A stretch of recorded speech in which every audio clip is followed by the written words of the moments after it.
umbuso wethu.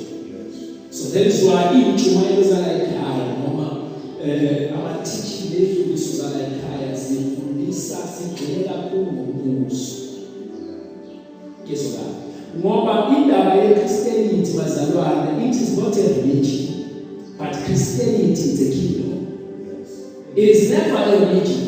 So uJesu umefika emhlabeni eqala eshumayela uthi phendukani ngokuba umbuso wezulu usufikile. Amen. Akathi phendukani ngokuba isonto selifikile. So into ye-Christianity ayihlangani kahle nesonto njengoba sele-Christianize. It is not Christianized, but it is kingdomized. So into yombuso, it is a kingdom thing, not a church thing. So now Satanele uyawadlala indima enkulu ekukhohliseni abantu ukuthi mabadlale isonto bacabanga ukuthi indaba yokukholwa ithola about i-religion. So it is not about religion but the kingdom.